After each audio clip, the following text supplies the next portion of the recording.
Peter akatadzireko wakomana wedhanzo.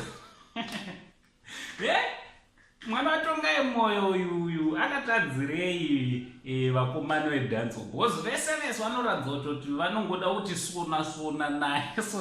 naye anditi chitera muzukuru usanda kudzai nyaya yangu nekukasika usati wasubscribe handinete kukukurudzira zvinhu zvakanaka anditi kusubscribe kwanaka vazukuru mahara pachena anditi ukasubscribe woisa notification ndo zvakangonakira kuti kana video richinge rangouploadiwa you will be the first person to know kuitira nyaya dzacho udzinzwe tisadzashisha anditi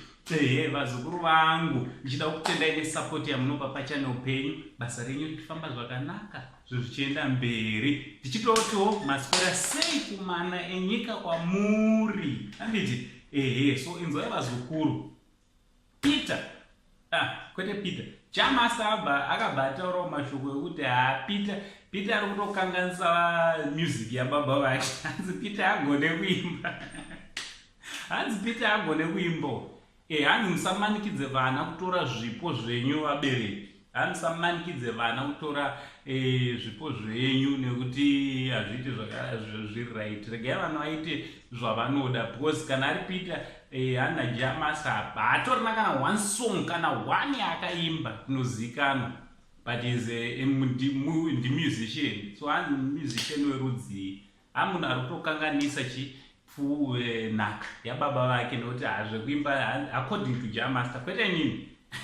akasike kutanga Peter takamboona mashuro kuva pano vedhanzo vakawanda vachimuti sona naye futi vachingotaura same nyaya anditi so what do you think vazukuru ina handifunge kuti akamanikidzwa nemubereki because kana ari Peter ka mudhara wake sekuziva kwenyu anga asingatode kuti anga achiita zvemusic vaitoda kuti anga ari anoita zvebhora aitamba bhora Peter atozotanga zvemagitari after mudhara wake ashayika nditi so ndo chanda ndingokuzivisai kuti patangwa moto between Jah Master chikomana chikarati haasi kutemba kuti anogona kuzorova Peter nemahuha Peter achitotrena muzukuru wangu because Jah Master ndowe washigeri anditi so what do you think ngataura nemacomments mutudza kuti munofungei nenyaya yatangwa moto beef ratangwa between Jah Master